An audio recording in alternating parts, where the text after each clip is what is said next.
city. Gonna play our guitars and sing you a country song. We'll all be flying higher than a jetliner. And if you want a little bang in your yin yang, come along. And welcome into a Hump Day edition of Indiana Sports Beat. Hump Day. Hope things are going well for you. A little snow on the ground today. Jim Coyle sitting in. Justin Kalen high atop the Crew Chiefs box. That's right. Post day after Indiana's road win over Penn State. Big win last night. Lots of things going on. Urban Meyer in the news. We got lots of things to talk about. We've got Mike DeCourcy on the program today. 20-year veteran sports writer for the Sporting News, and you also know him from the Big Ten Network. We'll talk to him. In addition to Matt Weaver, get a little football news in. Before we get to that, let's get to the headlines with Justin. All right, here are your headlines for this Wednesday, December 5th, brought to you by Billy Joe's Gas and Food Mart, located on Highway 150 in Floyd's Knobs. As you heard briefly on the show yesterday, Urban Meyer will indeed retire as Ohio State football coach. Ryan Day will be his replacement. Indiana beats Penn State 64-62 last night. Romeo led the way again with 17 points. And in other Big Ten action, Michigan barely squeaks by Northwestern 62-60. Those are your headlines for this Wednesday, December 5th. Brought to you by Billy Joe's Gas and Food Mart, located on Highway 150 in Floyd's Knobs. Yeah, big news in college football. Urban Meyer stepping down as the head coach from Ohio State University, effective after the Rose Bowl game coming up. Watching clips right now from the October 6th game at home against Indiana where he took a knee holding his head. Seemed like that happened every game. Yeah, I didn't know if that was for headaches or watching his team play. Probably a good combination of both. But that's it. Ryan Day is the new head coach for Ohio State. He'll be stepping in effective next year. They've already made that transition. It's done deal. Yeah. And it's a pretty seamless transition. It's been compared to the Oklahoma situation when Stoops stepped away and Lincoln Riley took over. And it was pretty much flawless. Oklahoma didn't miss a beat. Jim Harbaugh missed out on his opportunity, 0-4 against Urban Meyer. Urban Meyer was 7-0 against Michigan. Who knows? Maybe they'll meet down the road somewhere. You think Urban's done coaching? No, right?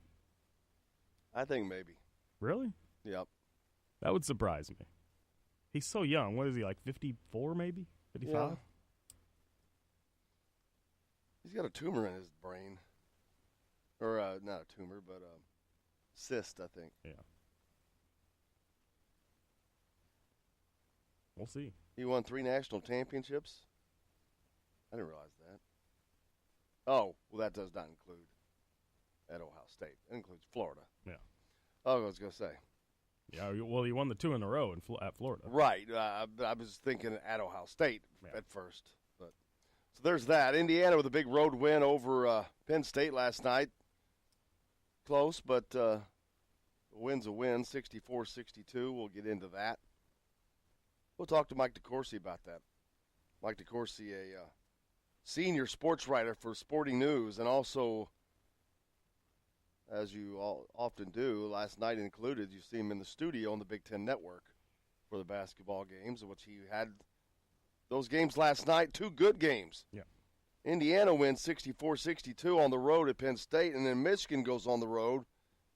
They win 62-60 at Northwestern. It shows that Northwestern game doesn't look quite so bad now. No. Northwestern picked to be the 13th team in the Big Ten this year out of 14. That's kind of been blown up already. Pardon had another monster game last night. There's an all-Big Ten candidate for you. Yeah. Michigan comes out on top, but it was not easy. It certainly was not easy, and that's the best team in the conference right there. At least right now. Michigan, yeah, I don't expect that to change. Could change. I don't expect it to either. They were in the national championship game last year, so I think they picked up right where they left off. Yeah. They're playing extraordinarily well. Romeo leads the Hoosiers last night, 17 points. He was 3 of 3 at the free throw line. Al Durham, 4 of 6 at the free throw line. Rob Fennessy, 3 of 3 at the free throw line. As a team, Indiana was 11 of 14, shot 78.6%. Their best outing this season by far. Is that not what we've been clamoring to see? Well, it certainly paid a difference because who was not shooting the ball well at the free throw line last night? Anybody that was in a Penn State jersey. Holy smokes. 42.3% they shoot. 42%. I could close my eyes and hit that. I'm not kidding. I think I could shut my eyes and hit 50% from the free throw line. It was pretty poor shooting. What did they start, like 1 for 11? They missed their first 8 or 9. Unbelievable. 11 for 26 for the game. Yeah. How pissed are you if you're them? You lose by 2. Yeah. You can't hit a free throw. You had 1,000 chances. You went to the free throw line 26 times. And lost. And lost by 2.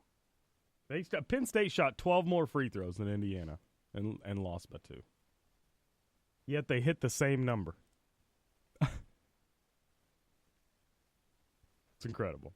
Indiana really got lucky because they were pretty careless with the ball last night. They had ended the game with 16 turnovers. It seemed like early on they were just giving it away. And no, actually, most of that came in the second half. Maybe it was the second half. Well, at the beginning of each half. I think they had 5 turnovers at the half, maybe. Yeah, but it was all in the beginning of the game. They were just throwing the ball away. But they were helped by Penn State not being able to hit a free throw, certainly. Yeah, but that's not going to be the case. No. The turnovers have been an issue. Yes. They're still an issue. That was alleviated by the fact that Penn State can't hit. It is worse than Indiana at shooting free throws. That helped them.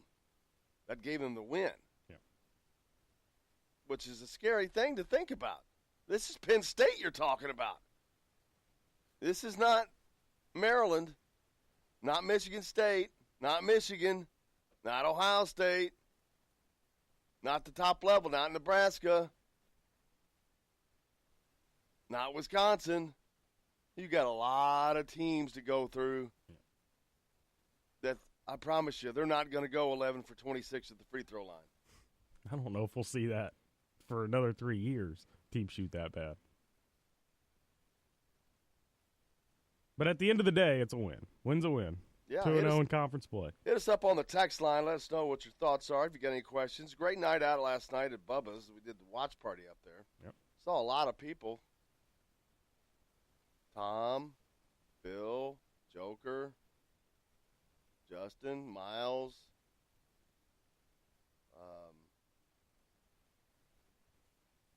Drawing a blank.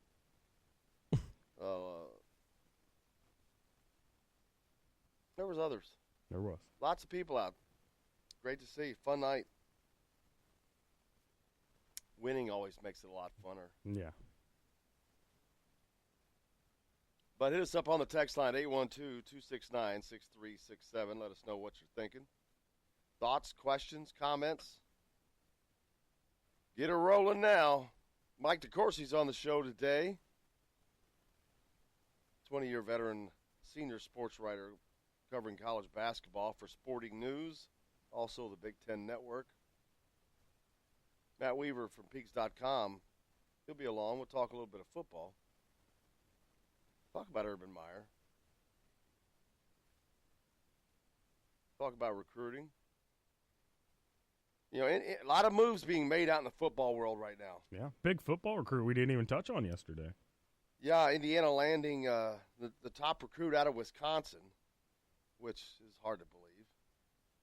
Yeah, how's he get past Wisconsin? I don't know. The recruiting efforts have not been bad at all. But it's the play of getting these recruits to match the level of play on the field. Yeah. And that comes down to coaching. A lot of moves being made in the coaching world in college football. None yet at Indiana, which hopefully there will be. Yeah. You know, yesterday we saw Matt Canada went from being a candidate at Louisville in a matter of moments to not, to maybe not even having a job. Yeah. Interim football coach at Maryland last year after DJ Jerkin was fired and let go twice, in essence. I fully expected him to be named the head coach, to be honest with you. I did as well. I was shocked. But Matt Canada does not get the head coaching job at Maryland. Where does that leave him? That guy's going to want to bring his own offensive coordinator in probably. Yeah. If he was smart, he'd bring in Matt Canada. How about Indiana? Are they on the search for an offensive coordinator? They don't need one. We've got one. Yeah, see, the sad thing is that nothing has happened now. That tells me nothing's probably going to happen. Yeah. That's a very, very worrisome situation. Yeah. I don't care how well they recruit. If you keep the same old corpse in the as calling the plays, it's not going to matter. Yeah, and perhaps they're waiting until after bowl season to Why? see any more moves. Why wait? Yeah, no, I'm with you. I don't know why you wait. But maybe there's not a candidate out there right now. Matt Canada. Yeah, true. Okay. Make the move. Call them up. Anything's better than what they got. I'm better than what they got. Fill out your resume. It doesn't matter, apparently.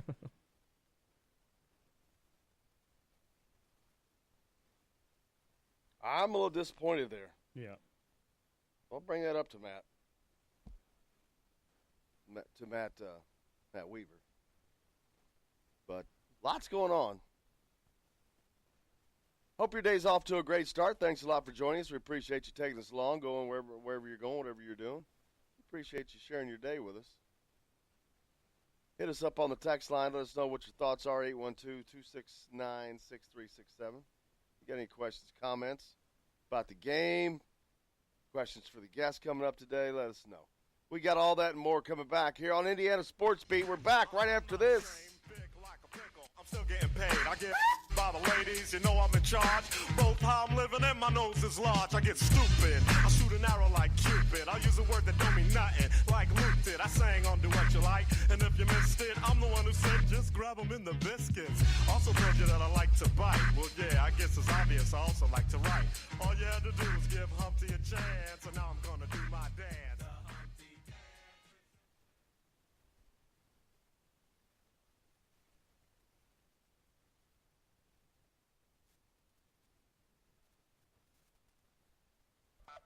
This is Jim Coyle. When I'm not on the road covering the Hoosiers, you can find me at Bubba's 33 on the northeast side of I-65 at Veterans Parkway in Clarksville. Bring the team in for that post-win meal in the family dining area or just meet friends for a happy hour. Bubba's has bold burgers, hand-tossed pizzas, mouth-watering wings, and a list of select local craft brewers for the coldest beer in town. Bubba's 33 in Clarksville. Burgers, pizza, beer. Many medicines used to treat colds and flu contain acetaminophen, a pain reliever and fever reducer found in hundreds of over-the-counter and prescription medicines. But taking too much or more than one medication containing acetaminophen per day can damage your liver. So always read the label and don't take acetaminophen if you drink 3 or more alcoholic drinks every day. To learn more, visit fda.gov/OTC pain info. A message from the U.S. Department of Health and Human Services Food and Drug Administration. If you're a homeowner and have storm damage to your roof, you want a hometown contractor you can count on and trust. Brooks Roofing of New Albany has been doing quality work since 2006. Check out their work for yourself at brooksroofingin.com. No job is too big or too small, commercial or residential. Brooks Roofing is probably working in your neighborhood right now. Visit brooksroofingin.com or call 812-868-ROOF. That's 812-868-ROOF. Brooks Roofing, the protection you need when nature strikes. We all want a winning smile for those championship photos, and that's exactly what you will get at Reynolds Family Dentistry in Sellersburg. Reynolds Family Dentistry has been serving the dental needs of Hoosier families for over 30 years. Let Doctors Roger and Jay Reynolds take care of your family. Just off of I-65 at 809 South Indiana Avenue in Sellersburg. Call 812-246-3368. That's Reynolds Family Dentistry, 812-246-3368. All right, crew, let's get her dug. Honey, you want to give me a hand? I'm planting that tree, remember? No matter how large or small your digging project may be, no matter how urban or rural, you must always call 811 before any digging project. 811 is our national one-call number, alerting your local utility companies to come out and mark any lines they have near your dig site. You must call 811 at least 2 to 3 business days before any digging project, so you can avoid hitting our essential buried utilities. This includes natural gas and petroleum pipelines, electric, communication cables, and water and sewer lines. So before you do this or this, make sure you do this. For digging projects big or small, make the call to 811. Brought to you by Common Ground Alliance. If you want to get your day off to a good start, then stop at Billy Joe's Gas and Food Mart on Highway 150 in Floyd's Knobs. While you're filling your gas tank, you could fill your own tank with a hot breakfast or try one of Billy Joe's daily lunch special. Billy Joe's Gas and Food Mart opens at 5 a.m. and everything is made fresh daily. And if you bring your own mug, coffee is only 50 cents. And Billy Joe's also has free air. The best place to start your day is at Billy Joe's Gas and Food Mart on Highway 150 in Floyd's Knobs. If you want the most comprehensive coverage of the Indiana Hoosiers, you need Indiana Sports Beat with Jim Coyle. Join us each Monday through Friday for interviews with the players and playmakers. Weekly guests like Don Fisher, Terry Hutchins, and Chronic Hoosier. We've got live reports from each game. No one gives you better coverage of Indiana athletics. Indiana Sports Beat with Jim Coyle is available on iTunes. Today's guest is brought to you by Reynolds Family Dentistry of Sellersburg. You need $1 million smile for those championship photos, and that's exactly what you'll get with Reynolds Family Dentistry. All my friends know the low rider. The low rider. Welcome back to Indiana Sports Beat here on this Tuesday, December 4th. Joined now by Chronic Hoosier. Chronic, how are you, sir? I'm doing good, man. How are you fellas today? We are just alive and chipper, trying to stay warm, getting a little chilly out here. It is starting to get a little chilly out there, man. Got a big game tonight as the Indiana Hoosiers travel on the road for the first time this season on Big Ten play. Sneaky important game tonight. This is I am still trying to figure out how I feel, why I feel the way I do about the Big Ten play starting this early in the season. I mean, we had already had a Big Ten game under our belt before I finally got all the Thanksgiving leftovers cleaned out of my fridge, and it doesn't seem right to be this early into December. And, you know, we've already one game under our belt in conference, another one tonight before we break and squeeze a couple more non-conferences in before the Big Ten season starts in earnest. But this move to the elongated conference schedule, you know, you find yourself in a position where, you know, whether like the Hoosiers are, you got guys that are still coming back from injury that have yet to see the floor this season, trying to figure out where the team's chemistry is and all of that. And nonetheless, the games are awfully consequential right now. These two early games really set the table for what the heart of the Big Ten season is going to look like, something you absolutely don't want to put yourself at a disadvantage before the New Year's and fall behind even a game in the conference if you want to have a chance to compete come late February, beginning of March. Absolutely. Before I forget, I even set an alarm to remember, your cohort in crime, Zach Osterman's mother, suffered a stroke, and so we'll make sure we're thinking of him and their family, and that all things go well there. I appreciate that. I know Zach's working hard to get everybody back to where they need to be right now, but I appreciate that immensely. But, yeah, you're right. Things can go off track quickly because this year in the Big Ten, last year we had a Big Ten that was not very good, not nationally especially. But this year they're looking pretty deep. Almost every team is dangerous enough that you can lose to And then you've got Michigan that is becoming a juggernaut in the conference. Yeah, I mean, every team in the Big Ten right now is Ken Pomeroy top 100. It's going to be a grind. I think everybody knew that it was going to be a league that was up for grabs. I think what was maybe understated here was just how many teams were going to be legitimately competing for it. There's a lot of good offensive teams in the league. There's a lot of really good defensive teams in the league.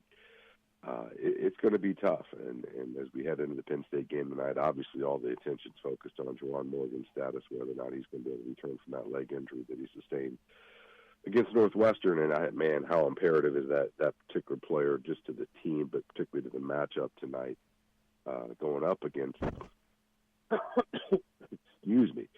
going up against Penn State. We saw what happened with Northwestern with a guy like Pardon and how difficult he was to contain.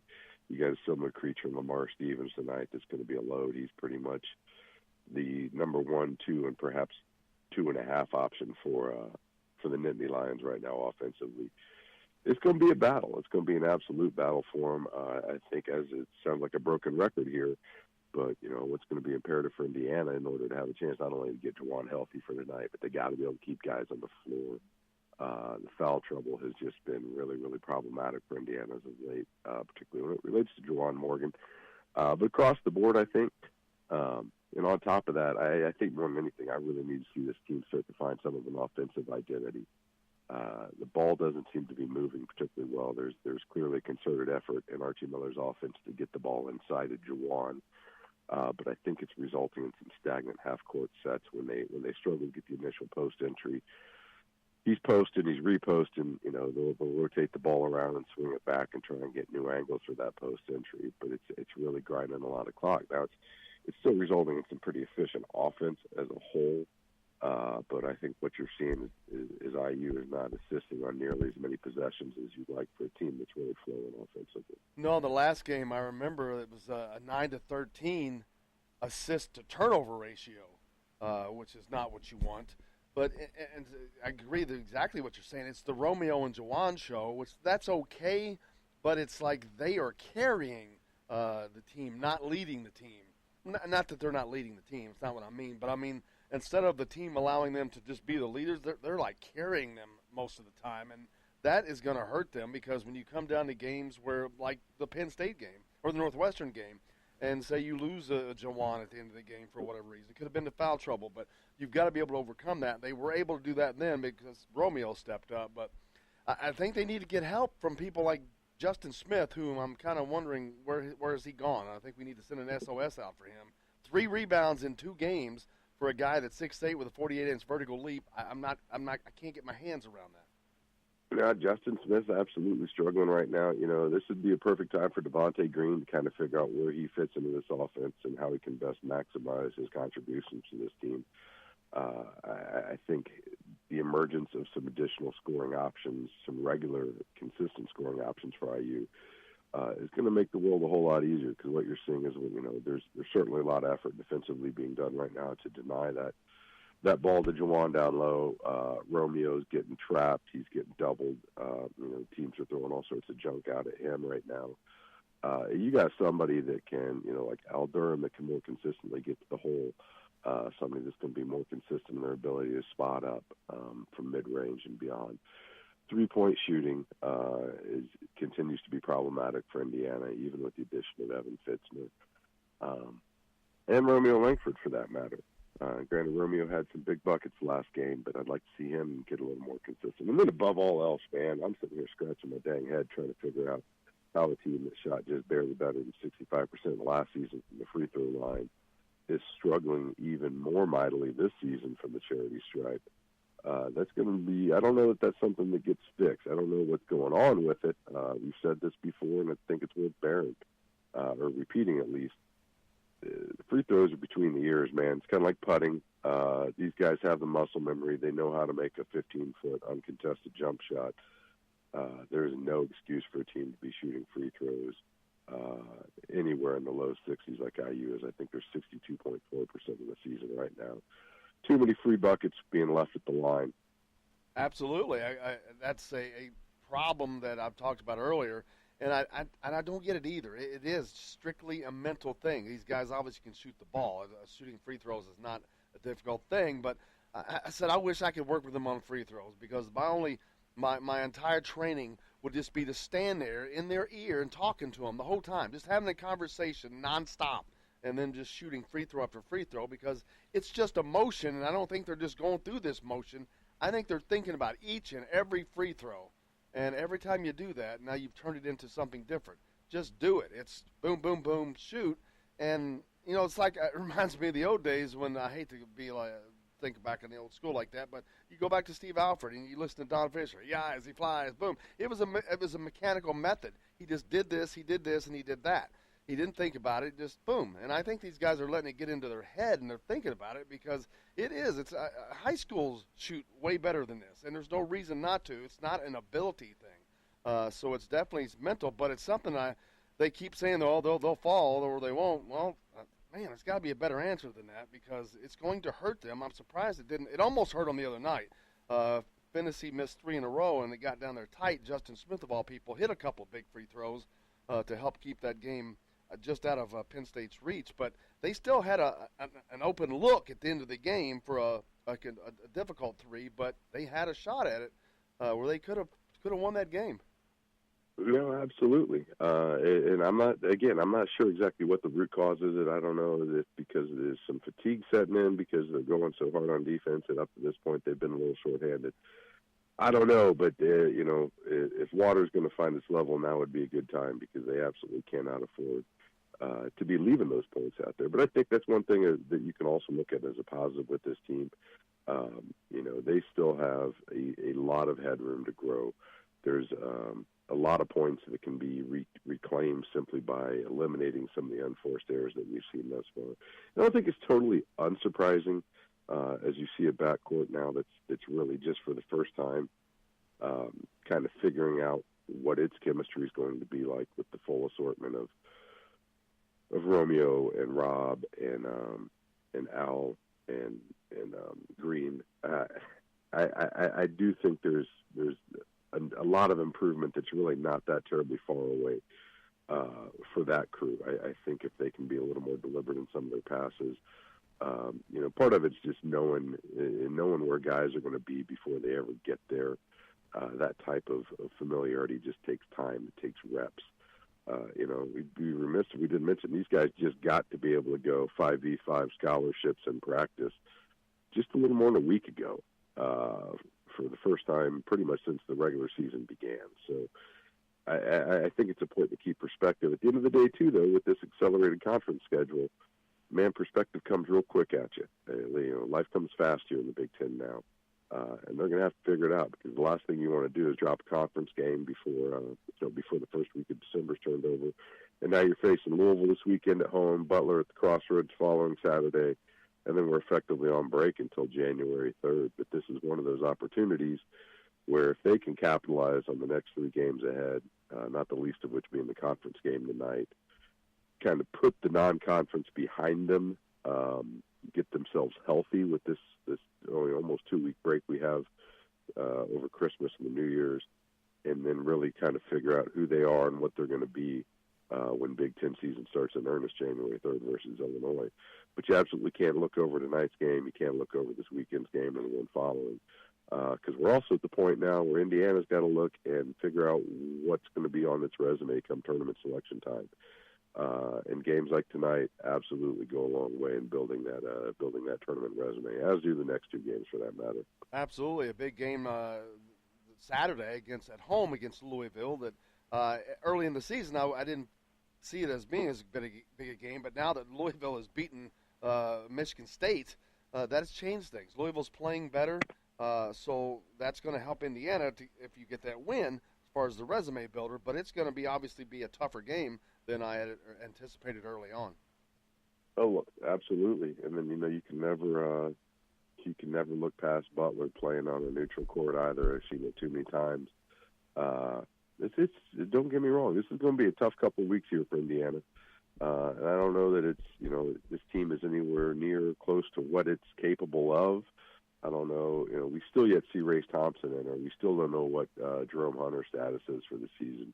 I think those are two guys that Archie was leaning on at the beginning of the season as being meaningful contributors. So when you try to figure out this Justin Smith riddle and what exactly is going on, I think, it would be nice to see what those guys do to add to the answer to that question.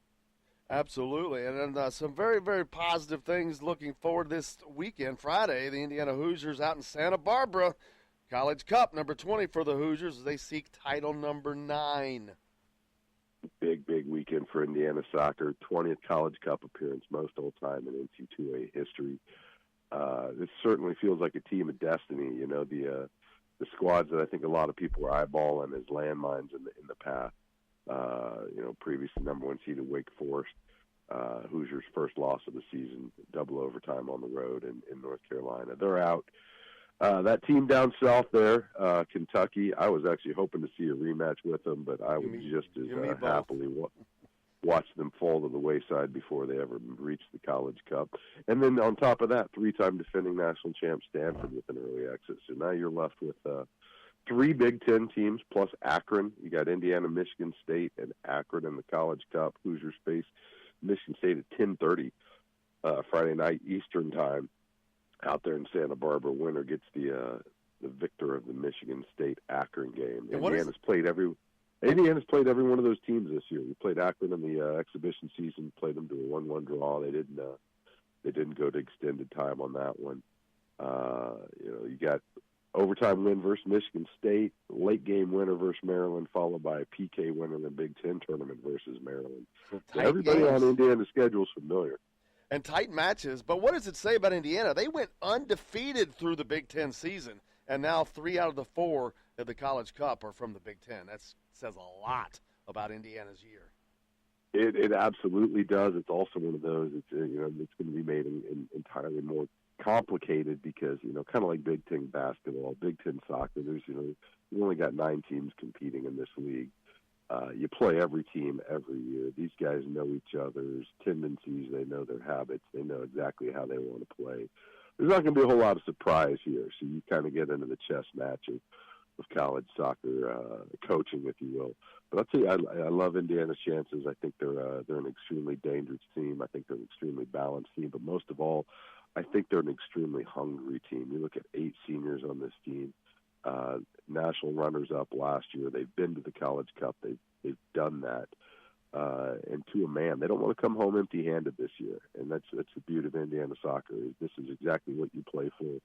You play for hardware. You play for Big Ten titles, both regular season and tournament. And more than anything else, you play for that. You play for that national championship. You play for that star. And it's 2 games away now. It's in reach. And if there's any coach in any sport in the country that is just superb at getting his squad ready for moments like these, it's Todd Yeagley. Because at the end of the day, man, that's in his DNA. That's just who Todd Yeagley is. That's the program his father created that he and Mike Freitag have sustained. And they're back, baby. They're back. Yeah, he was pretty emotional after the win that sent him to the College Cup over Notre Dame last week. And you could tell it just meant a lot, and it meant a lot to this team that they just seem to be gelling at the right time. They are playing a very, very good soccer right now. And like you said last year, they didn't lose a game until the national championship games. The only match they lost. But they also didn't win any hardware last year. This year they've already picked up the Big Ten championship, the Big Ten tournament championship, and now they're seeking a 9th national championship. Whoa, wait, is this correct? Urban Meyer to retire after the Rose Bowl? There you go. We're seeing the same thing. Buckeye Extra reporting. Not a surprise there. I mean, that's something that we've actually been hearing all season long, that Urban Meyer may be gone after this season. So that's not a surprise at all, to be honest with you. He must have had that flare-up of his medical condition / family time again. You knew that was coming.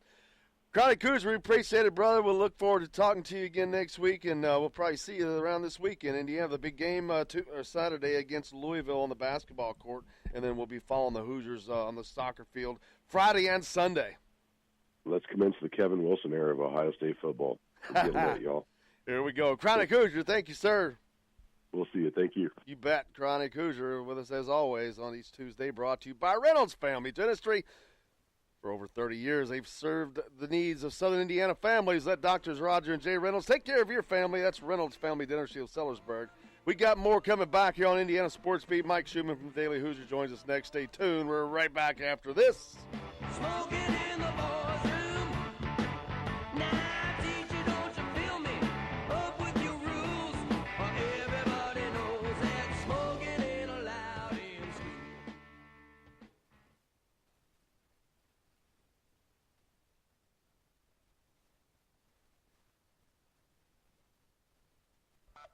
This is Jim Coyle. When I'm not on the road covering the Hoosiers, you can find me at Bubba's 33 on the northeast side of I-65 at Veterans Parkway in Clarksville. Bring the team in for that post-win meal in the family dining area or just meet friends for happy hour. Bubba's has bold burgers, hand-tossed pizzas, mouth-watering wings, and a list of select local craft brewers for the coldest beer in town. Bubba's 33 in Clarksville. Burgers, pizza, beer. Many medicines used to treat colds and flu contain acetaminophen, a pain reliever and fever reducer found in hundreds of over-the-counter and prescription medicines. But taking too much or more than one medication containing acetaminophen per day can damage your liver. So always read the label and don't take acetaminophen if you drink 3 or more alcoholic drinks every day. To learn more, visit fda.gov/OTC pain info. A message from the U.S. Department of Health and Human Services Food and Drug Administration. If you're a homeowner and have storm damage to your roof, you want a hometown contractor you can count on and trust. Brooks Roofing of New Albany has been doing quality work since 2006. Check out their work for yourself at brooksroofingin.com. No job is too big or too small, commercial or residential. Brooks Roofing is probably working in your neighborhood right now. Visit brooksroofingin.com or call 812-868-ROOF. That's 812-868-ROOF. Brooks Roofing, the protection you need when nature strikes. We all want a winning smile for those championship photos, and that's exactly what you will get at Reynolds Family Dentistry in Sellersburg. Reynolds Family Dentistry has been serving the dental needs of Hoosier families for over 30 years. Let Doctors Roger and Jay Reynolds take care of your family. Just off of I-65 at 809 South Indiana Avenue in Sellersburg. Call 812-246-3368. That's Reynolds Family Dentistry, 812-246-3368. All right, crew, let's get her dug. Honey, want to give me a hand? I'm planting that tree, remember? No matter how large or small your digging project may be, no matter how urban or rural, you must always call 811 before any digging project. 811 is our national one-call number, alerting your local utility companies to come out and mark any lines they have near your dig site. You must call 811 at least 2 to 3 business days before any digging project, so you can avoid hitting our essential buried utilities. This includes natural gas and petroleum pipelines, electric, communication cables, and water and sewer lines. So before you do this or this, make sure you do this. For digging projects big or small, make the call to 811. Brought to you by Common Ground Alliance. If you want to get your day off to a good start, then stop at Billy Joe's Gas and Food Mart on Highway 150 in Floyd's Knobs. While you're filling your gas tank, you could fill your own tank with a hot breakfast or try one of Billy Joe's daily lunch special. Billy Joe's Gas and Food Mart opens at 5 a.m. and everything is made fresh daily. And if you bring your own mug, coffee is only 50 cents. And Billy Joe's also has free air. The best place to start your day is at Billy Joe's Gas and Food Mart on Highway 150 in Floyd's Knobs. If you want the most comprehensive coverage of the Indiana Hoosiers, you need Indiana Sports Beat with Jim Coyle. Join us each Monday through Friday for interviews with the players and playmakers. Weekly guests like Don Fisher, Terry Hutchins, and Chronic Hoosier. We've got live reports from each game. No one gives you better coverage of Indiana athletics. Indiana Sports Beat with Jim Coyle is available on iTunes and Google Play. You can follow us on Facebook or at indianasportsbeat.com. Indiana Sports Beat with Jim Coyle. We don't miss a beat.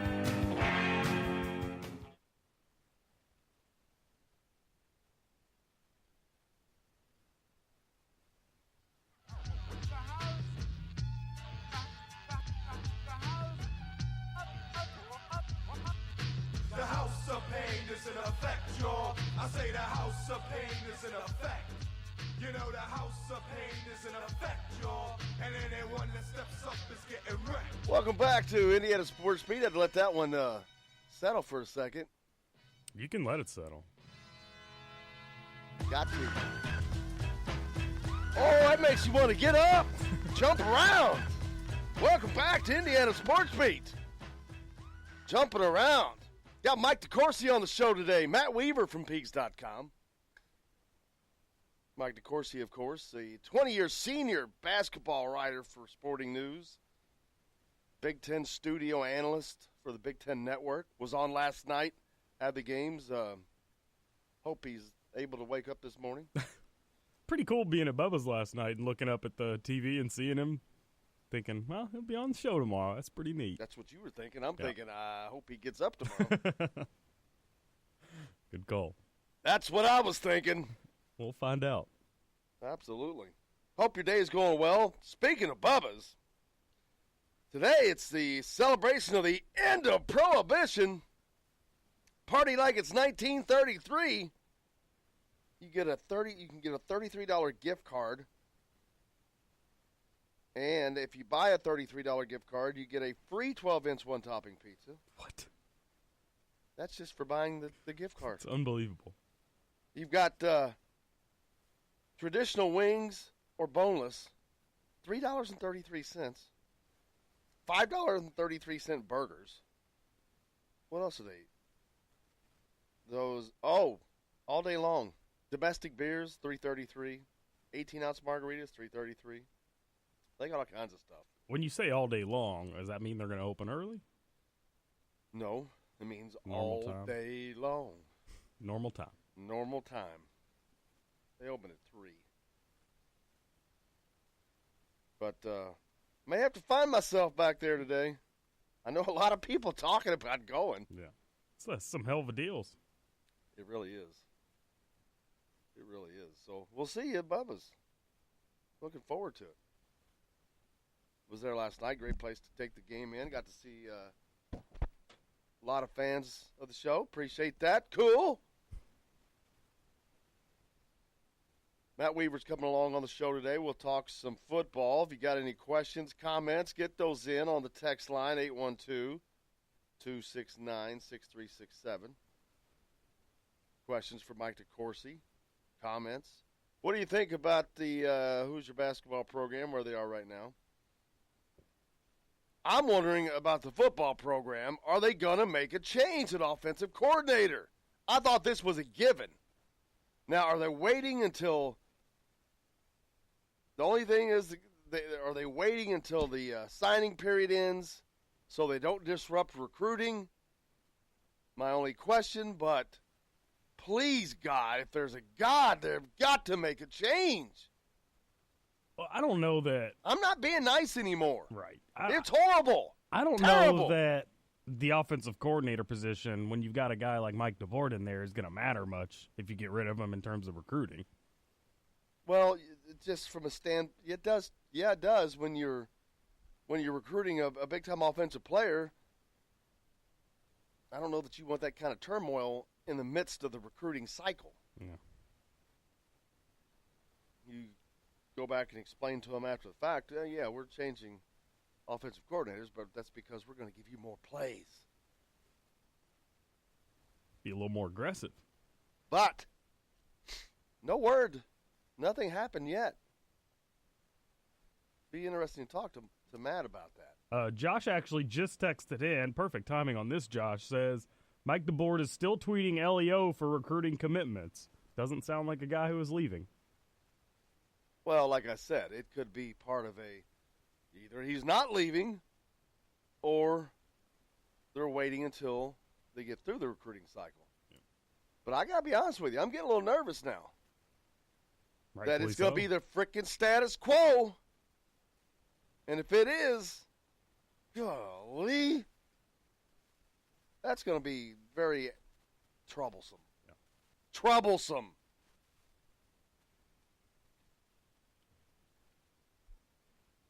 Don't know. I'm starting to worry that that's not going to happen. I thought that was a foregone conclusion. And again, it's early. that's stuff that can change in the off season. Yeah. And yes, we are in the off season, but it's still a very publicized time with recruiting, bowl games, but this is the time to get coaches too, because there's a lot of change happening. A lot of programs are changing. Well, not all coaches go with coaches when they move. They don't. They bring their own people in, or this guy's free who wasn't free. And I'm not saying Matt Canada is the savior. I'm just saying that's an option. He obviously did an okay job at Maryland. Well, here's the deal with the whole Matt Canada thing. Yeah, it sounds great in theory, but when Indiana in the past has not shown that they're willing to pay a football coach, how in the hell are you going to bring in a guy like Matt Canada who's going to expect a significant chunk of money? I mean, he's already making significantly more than exactly. Mike So he's not is. he's not going to come into Indiana for that unless Indiana opens the checkbook. That's all there is to it. Well, of course, Indiana's not going to get something unless they open the checkbook. Therefore, I think it might stay the same, which is unfortunate. That would be a horrific mistake. They can keep charging $70 for tickets for empty seats that have goose crap all over them.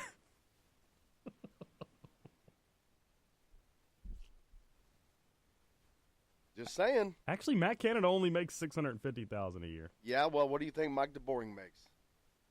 What, 5? Wasn't Yes. it like 5? Yeah. Yes. So that's a significant $150,000. Yeah. More. You might as well just round it up to $1 million. He's not coming. He's not coming without a raise. Right. Throw $1 million at him. See what happens. Plus, that's what he made just as the offensive coordinator. I think he got $135,000 a month as the interim coach. Sheesh. So, and this is he's got a lot of experience as an OC. He was at LSU, prior to Maryland. I think he was at Pitt before that. That's just a name that I'm not a name that I'm in love with. It's just a name that's there. It's got ties to Indiana. Yeah. Seems like at this point, it seems like a realistic name. And it's someone that I think would be very, very beneficial to Tom Allen in his quest learning to become a head coach. Yeah.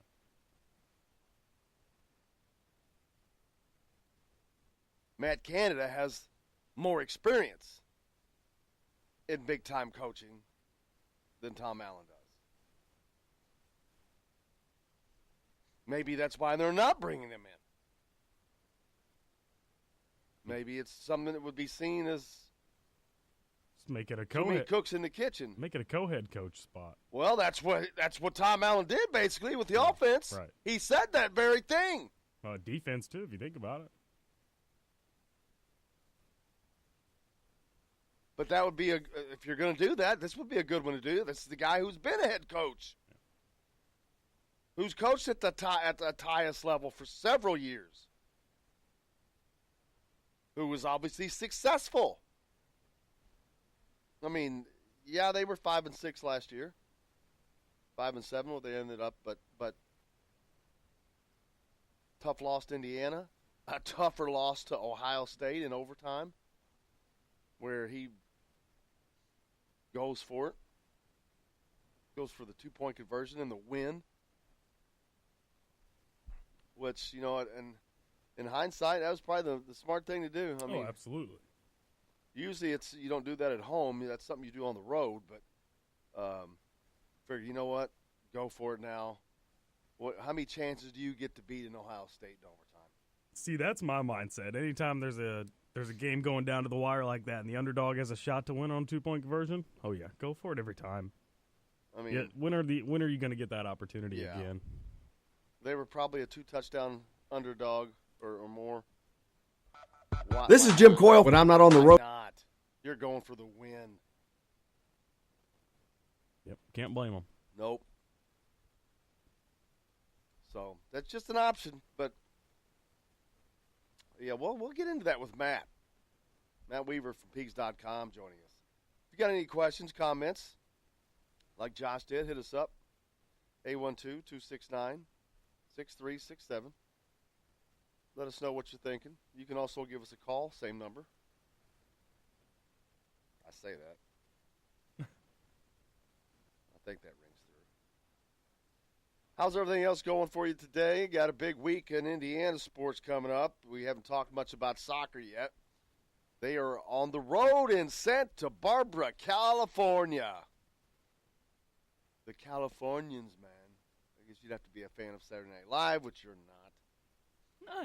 I never said I wasn't a fan of Saturday Night Live. The Californians? I just don't get to watch it a lot. I love it when I do watch it. I love it. The Californians. Not familiar with that one. Yeah. That's where Indiana's going this week, Santa Barbara. They will be taking on the Maryland. Talking about Maryland, they'll be taking on the Maryland Terrapins in a semifinal game. That is Friday. You know what time that game comes on? 7? Meh. 9? Meh. 30? No. 10? Meh. Later? Oh, because they're on the West Coast. 10:30. That is so stupid. 10:30. 10:30 our time? That's when it starts. Wow. 10:30. I will be getting to watch that game at least. Yeah. Well, that's what I'm thinking. Until I fall asleep. All right. That's late. Yeah, it's I guess the other semifinal game must be before. That is Michigan State and Akron. Could it be an all Big Ten final? That would be something. Be a boost for the conference, not that it already hasn't been a big enough boost with 3 out of the final four teams coming out of the Big Ten. Great showing for this conference, in which Indiana went 8-0 through and won the conference tournament at the end of the season. And you had asked Coach Yeagley after the last game just how special this team was and how much this meant to him. Let's hear what he had to say. It's hard to, put a weight on which ones. I think with last year being so close and the group doing so well this year, I'm happy they get a chance to another game and to keep playing. So it's hard to put them in categories or special and whatnot, but to look out there, I remember today I walked the field quite a bit and just looking at the banners and looking at the success the program's had, and to know that this team is just going to keep the branding crew really busy in the off season. To see the 19 college cups, which is a really predominant, and to see now 20, those are, for being around this program forever, those mean a lot for me personally, and certainly for this team. They're very proud, but each one of those is so hard to get to. And those that are in sport and understand it, it's so hard to do what this group does. So many things have to go right, and I'm just happy they get to experience another game. They certainly do. And that game will be Friday in the national semifinal game against the Maryland Terrapins, a team they have faced twice this season. Beaten them both times, but it's been sketchy both times. Hey, Maryland's obviously not a bad team. They're in the in the College Cup. Yeah, it's that's the scary thing is Indiana's going to have to play Maryland for a third time. Not something that you ever want to see, especially when that third time's coming in a national semifinal game. Obviously, that means that the other team is right there on par with you. Yep. And tricky beating a team 3 times in the same season. Their last match came down to PKs in the Big Ten tournament, I believe. And the game before that, they won 1-0. Was that in regulation? Yep. Michigan State, did they beat in overtime? I want to say that one was overtime. These matches have been close. And so having to face Maryland for a third time, it's not something that you want to do. Gives you some familiarity, but it gives them familiarity with you. Yeah. Although this Indiana team, they seem a bit more determined. Not that they weren't determined before, but last year they went through all that. They didn't lose a match until the championship game in the NCAA tournament last year. How much of a disappointment is it if this team doesn't get it done? Very disappointing. I mean, it's disappointing. It's not – it does not lessen anything that they have accomplished. I mean, again, you're playing in the national championships. The other teams that are there, they didn't just walk in. They didn't win a lottery through a Willy Wonka chocolate bar or something. So they're good. Obviously, they're good. Indiana beat them last time off penalty kicks, which means it was a tight match. Yeah. But to answer your question, highly disappointing. Highly disappointing. They've accomplished so much. They went through last year undefeated until the national championship game, losing it, and ending up runner-up. They've gone through the toughest conference in the country, the Big Ten, undefeated. And now they have to face a conference foe. But it would be very disappointing. This team is so good. The funny thing is about that team is they are so close to being the best team in the history of Indiana soccer. That's saying something. Yeah. That's the best program in the history of college soccer, Indiana. Says Bar none. Bar none. There's no discussion there. There is no discussion that Indiana is the most prolific program in the history of collegiate soccer. None. The next program close, St. Louis. And they did all their stuff back in the 60s, 50s, 20s. Soccer wasn't even around, wasn't even invented yet. They were claiming championships. What is this game? I don't know. Just kick the ball. We just won. That's all we know. We're a national champion. What is it? What's it called? Nobody knew what it was. Nobody was playing soccer then when they were. They should have an asterisk next to their name. I'm not kidding. But anyway, 20 College Cup finals for the Indiana Hoosiers. 20! We got to take a break. We've got more of the Indiana Sports Beat right after this. Stay tuned. Mike DeCourcy's coming on.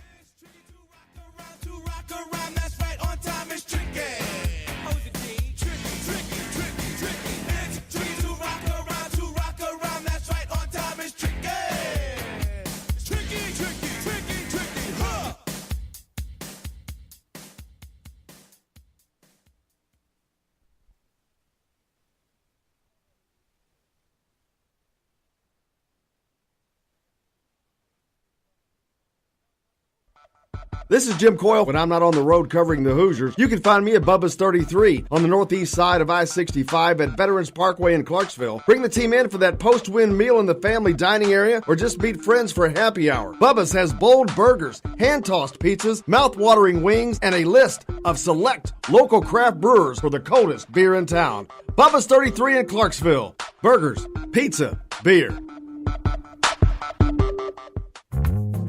Many medicines used to treat colds and flu contain acetaminophen, a pain reliever and fever reducer found in hundreds of over-the-counter and prescription medicines. But taking too much or more than one medication containing acetaminophen per day can damage your liver. So always read the label and don't take acetaminophen if you drink 3 or more alcoholic drinks every day. To learn more, visit fda.gov/OTC pain info. A message from the U.S. Department of Health and Human Services Food and Drug Administration. If you're a homeowner and have storm damage to your roof, you want a hometown contractor you can count on and trust. Brooks Roofing of New Albany has been doing quality work since 2006. Check out their work for yourself at brooksroofingin.com. No job is too big or too small, commercial or residential. Brooks Roofing is probably working in your neighborhood right now. Visit brooksroofingin.com or call 812-868-ROOF. That's 812-868-ROOF. Brooks Roofing, the protection you need when nature strikes. We all want a winning smile for those championship photos, and that's exactly what you will get at Reynolds Family Dentistry in Sellersburg. Reynolds Family Dentistry has been serving the dental needs of Hoosier families for over 30 years. Let Doctors Roger and Jay Reynolds take care of your family. Just off of I-65 at 809 South Indiana Avenue in Sellersburg. Call 812-246-3368. That's Reynolds Family Dentistry, 812-246-3368. All right, crew, let's get her dug. Honey, want to give me a hand? I'm planting that tree, remember? No matter how large or small your digging project may be, no matter how urban or rural, you must always call 811 before any digging project. 811 is our national one-call number, alerting your local utility companies to come out and mark any lines they have near your dig site. You must call 811 at least 2 to 3 business days before any digging project, so you can avoid hitting our essential buried utilities. This includes natural gas and petroleum pipelines, electric, communication cables, and water and sewer lines. So before you do this or this, make sure you do this. For digging projects big or small, make the call to 811. Brought to you by Common Ground Alliance.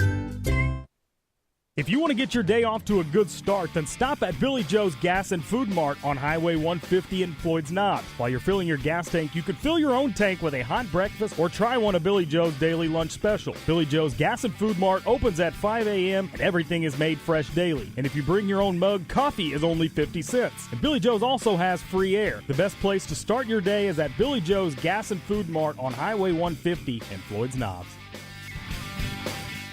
If you want the most comprehensive coverage of the Indiana Hoosiers, you need Indiana Sports Beat with Jim Coyle. Join us each Monday through Friday for interviews with the players and playmakers. Weekly guests like Don Fisher, Terry Hutchins, and Chronic Hoosier. We've got live reports from each game. No one gives you better coverage of Indiana athletics. Indiana Sports Beat with Jim Coyle is available.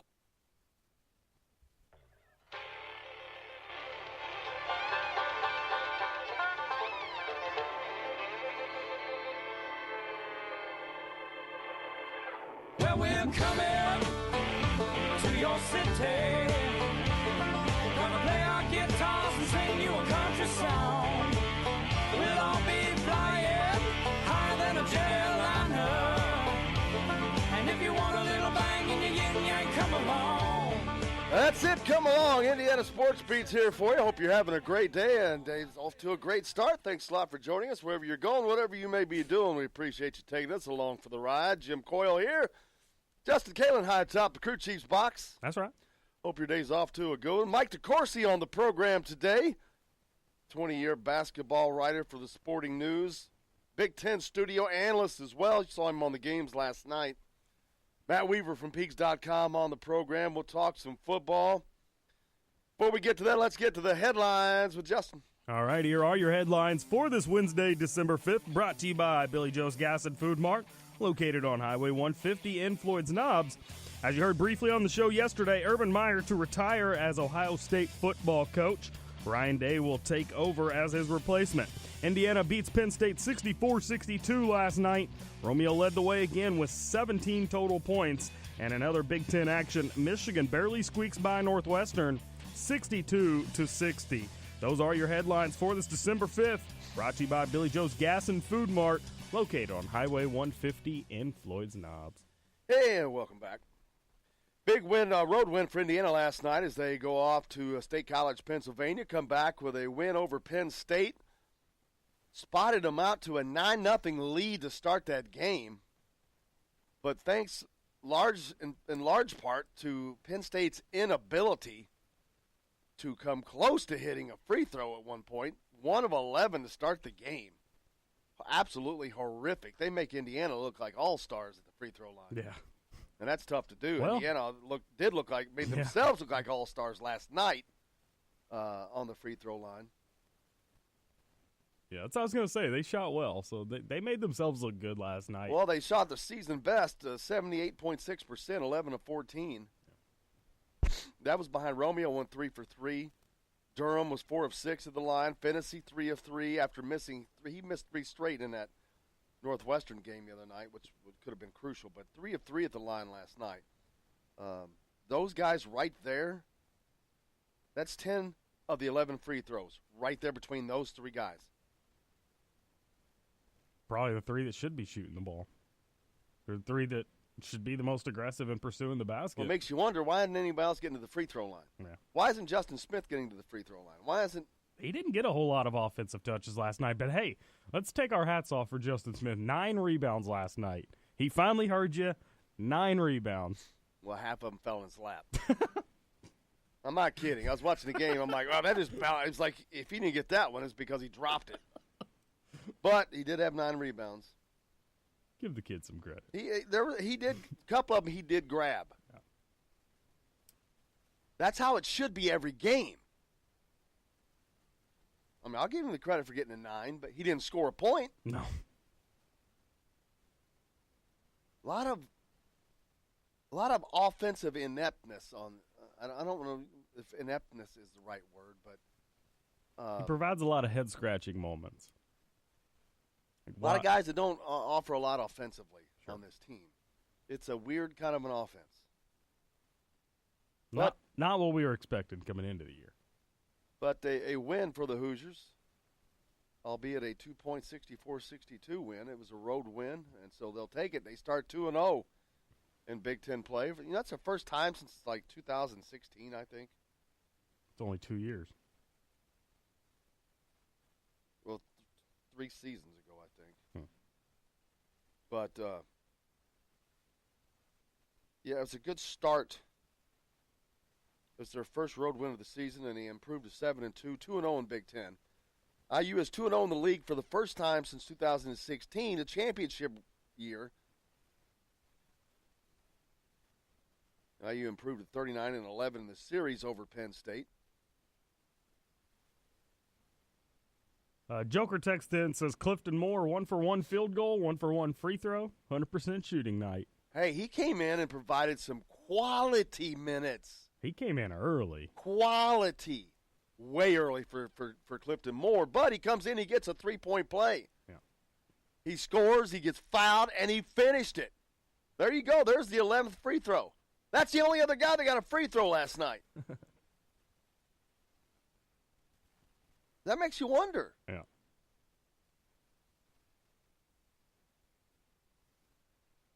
It makes you wonder. Why aren't other guys getting fouled? Because they're not taking the ball. That shows you that the scoring output is directed to come from just a few places. The more places scoring can come from, the better it's going to end up being. Well, that would be the case, but and that was the thought with this depth. But there are just nights where it's just not happening. Yeah. Now, I don't know if that was the game situation, but they didn't seem like they were being limited somehow in any way last night. As far as scoring opportunities. McRoberts only took 1 shot. Davis took 1 shot. Clifton Moore hit the only shot he took. Fitzner was only 1 of 4. Jawan took 12 shots, hitting 5. Rob Finnessy took 9. Justin Smith took 4, hitting 0.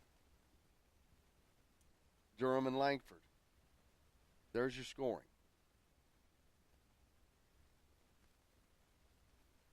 Tim texts in, says Fitzner needs to learn to catch the ball. Yeah, he had at the end of the game, they could have sealed that game so easily.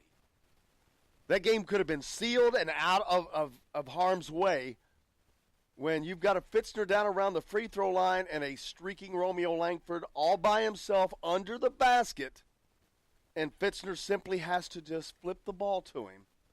And there's an easy dunk or a lay-in, which if it's Indiana, so they would have laid it in. They don't dunk. It's like it's a rule for Indiana. You can't dunk the ball. You have to lay it in only. So much different from what we heard after the Loyola Chicago game. Oh, where have they gone? But anyway, that doesn't happen. He fumbles the ball around. He gets fouled and goes to the free throw line and promptly missed a free throw, giving Penn State yet an outside shot. If Penn State wins that game because Indiana misses a free throw after shooting 78% and they shot 42%, that would have been that would have been weird poetic justice. Yeah.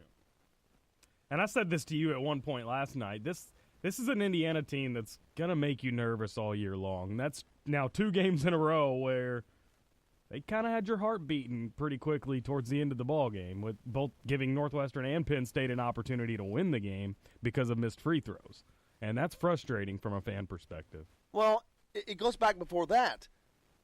There wouldn't have been a free throw had he not fumbled the ball around and just been clean with it. Got it to Romeo. Romeo would have dunked it or, laid it in. Whatever. He was by himself under the basket. Yeah. But that didn't happen. But they won, and it's a road win. First road win of the season. Now they have Louisville on the mind. They have to prepare for the Louisville Cardinals that will be coming in Saturday, a game that's going to be a lot tougher than what 2-3 weeks ago. This was not a game I was thinking about being tough. Well, now Indiana not playing as well, having gone through the injuries, still not completely healed over those, and a Louisville team that is vastly improved. Now, that shouldn't be, I guess, a big surprise because Chris Mack has just done a marvelous job at Xavier. And it's not that you didn't think he was going to do a good job at Louisville. It's just he's getting them there a little faster than anticipated.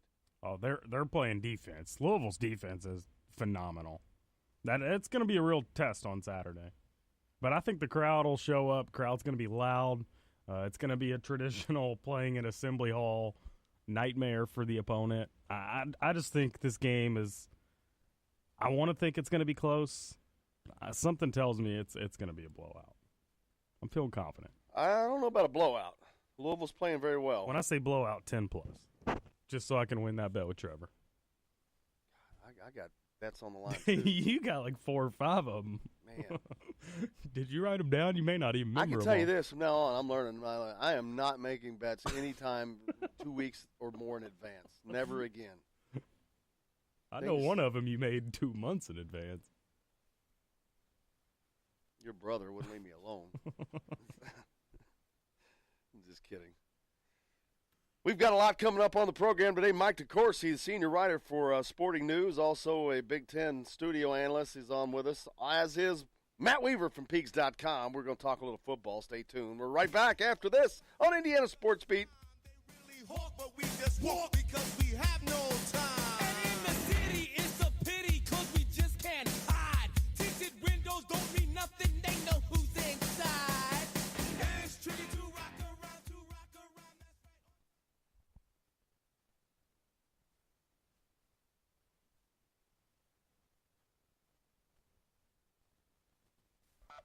This is Jim Coyle. When I'm not on the road covering the Hoosiers, you can find me at Bubba's 33 on the northeast side of I-65 at Veterans Parkway in Clarksville. Bring the team in for that post-win meal in the family dining area or just meet friends for happy hour. Bubba's has bold burgers, hand-tossed pizzas, mouth-watering wings, and a list of select local craft brewers for the coldest beer in town. Bubba's 33 in Clarksville. Burgers, pizza, beer. Many medicines used to treat colds and flu contain acetaminophen, a pain reliever and fever reducer found in hundreds of over-the-counter and prescription medicines. But taking too much or more than one medication containing acetaminophen per day can damage your liver. So always read the label and don't take acetaminophen if you drink 3 or more alcoholic drinks every day. To learn more, visit fda.gov/OTC pain info. A message from the U.S. Department of Health and Human Services Food and Drug Administration. If you're a homeowner and have storm damage to your roof, you want a hometown contractor you can count on and trust. Brooks Roofing of New Albany has been doing quality work since 2006. Check out their work for yourself at brooksroofingin.com. No job is too big or too small, commercial or residential. Brooks Roofing is probably working in your neighborhood right now. Visit brooksroofingin.com or call 812-868-ROOF. That's 812-868-ROOF. Brooks Roofing, the protection you need when nature strikes. We all want a winning smile for those championship photos, and that's exactly what you will get at Reynolds Family Dentistry in Sellersburg. Reynolds Family Dentistry has been serving the dental needs of Hoosier families for over 30 years. Let Doctors Roger and Jay Reynolds take care of your family. Just off of I-65 at 809 South Indiana Avenue in Sellersburg. Call 812-246-3368. That's Reynolds Family Dentistry, 812-246-3368. All right, crew, let's get her dug.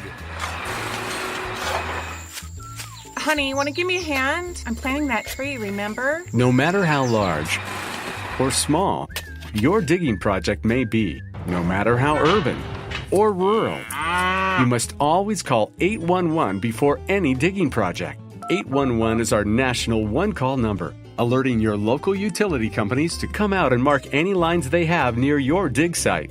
You must call 811 at least 2 to 3 business days before any digging project, so you can avoid hitting our essential buried utilities. This includes natural gas and petroleum pipelines, electric, communication cables, and water and sewer lines. So before you do this or this, make sure you do this.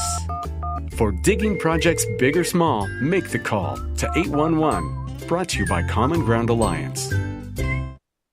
If you want to get your day off to a good start, then stop at Billy Joe's Gas and Food Mart on Highway 150 in Floyd's Knobs. While you're filling your gas tank, you could fill your own tank with a hot breakfast or try one of Billy Joe's daily lunch special. Billy Joe's Gas and Food Mart opens at 5 a.m. and everything is made fresh daily. And if you bring your own mug, coffee is only 50 cents. And Billy Joe's also has free air. The best place to start your day is at Billy Joe's Gas and Food Mart on Highway 150 in Floyd's Knobs.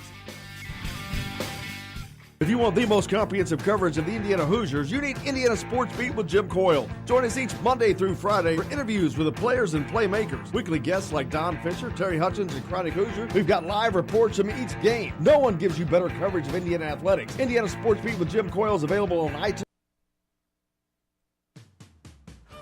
Today's guest is brought to you by Brooks Roofing, the protection you need when Mother Nature strikes. BrooksRoofingIN.com.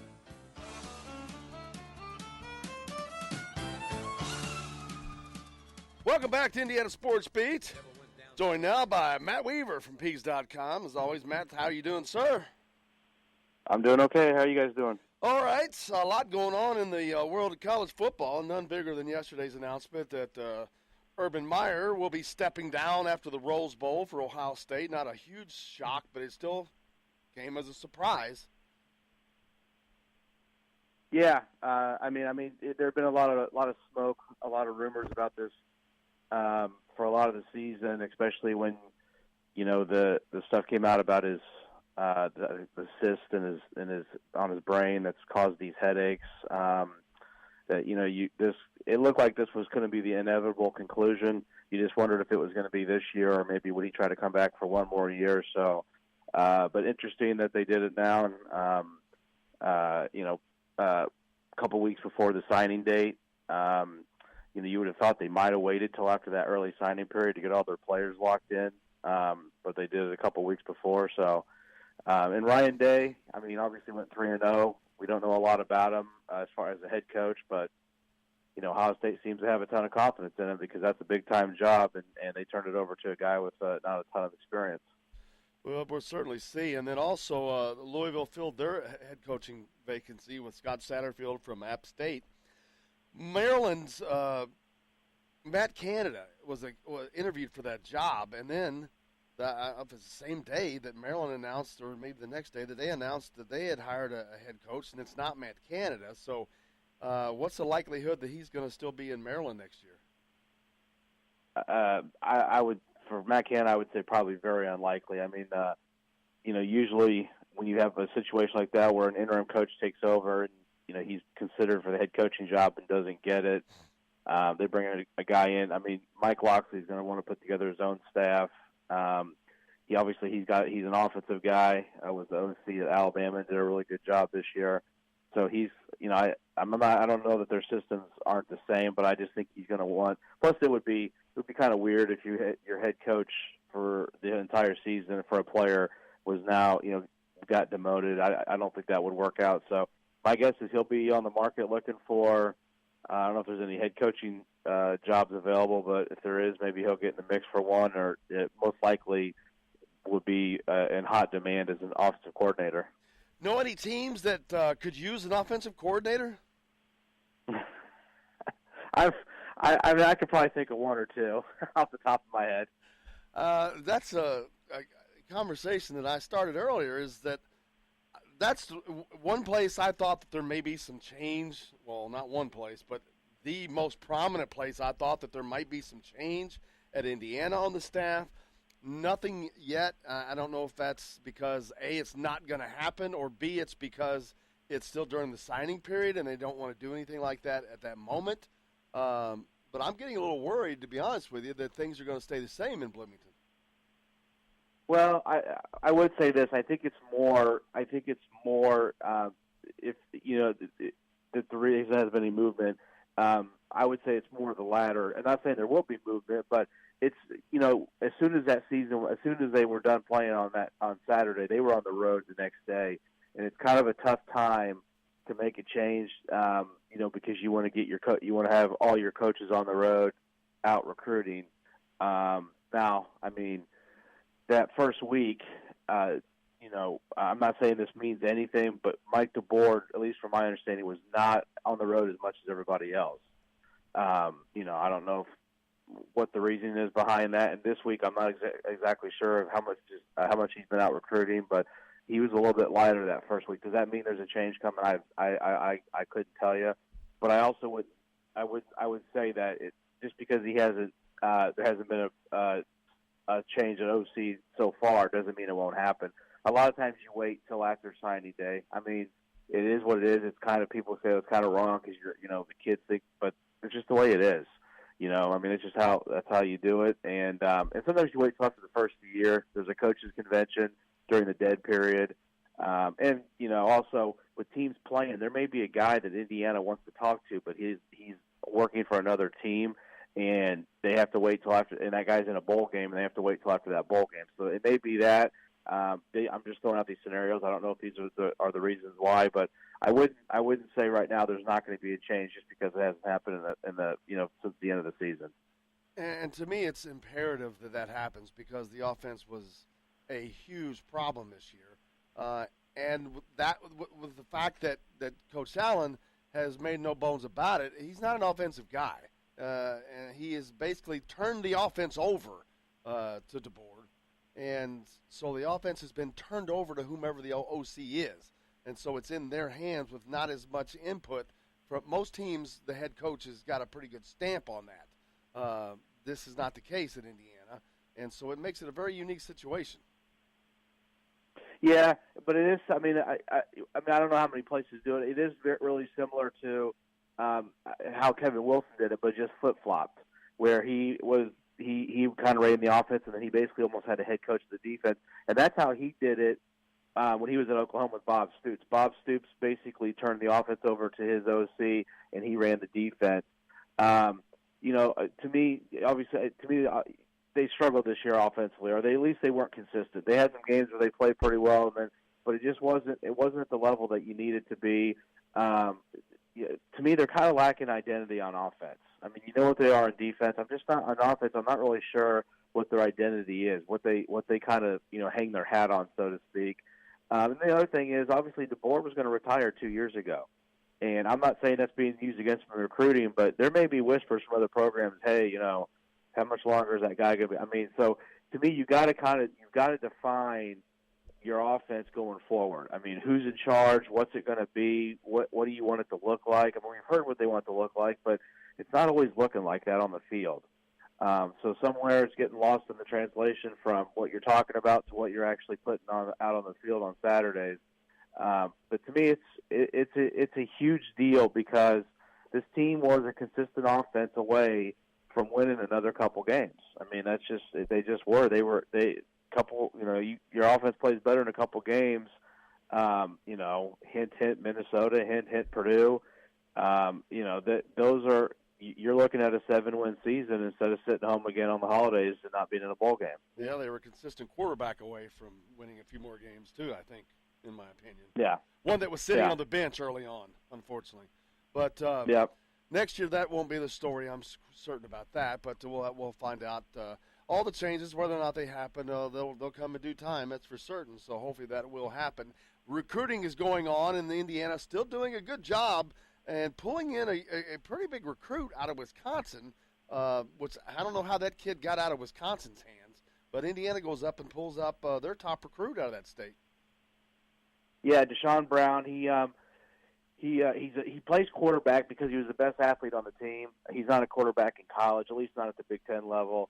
Athletic guy, 6'1", around 100, 75, 80 pounds. So he's got to get bigger. He projects as a receiver in college. He could play. He probably could have projected as a DB, but he's kind of similar to Reese Taylor. I shouldn't say kind of. He's really similar to Reese Taylor.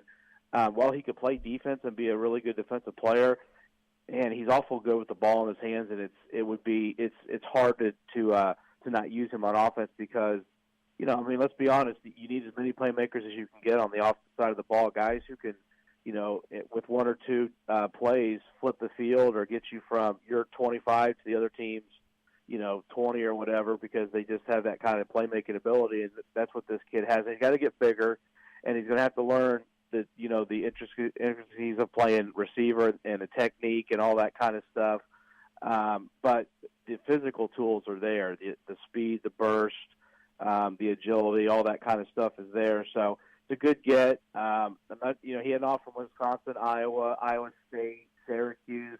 I'm not sure with Wisconsin if maybe he kind of waited around and so they moved on. But he's a legit player. Competition level where he played was not the greatest. It was, I don't know how many divisions, but I think he was like in the fourth smallest division. So probably down here that'd be comparable to like maybe, 3A ball, something like that. Not taking away from what kind of player is. It's just he's probably a redshirt guy early on because he needs to get bigger and he needs to learn receiver. But this is a guy that has a really high upside and could be a really nice piece for him offensively. That's the one thing I will say that Coach Allen has done a great job. They're bringing in a lot of what I'd call athletes, a lot of specialty players that are not necessarily this position or that position, but they're just great athletes. Yeah, it's really obviously you want to get as athletic as possible. The other emphasis they've really placed on recruiting, especially the last couple of years under Allen, is length. And not just length, at all positions.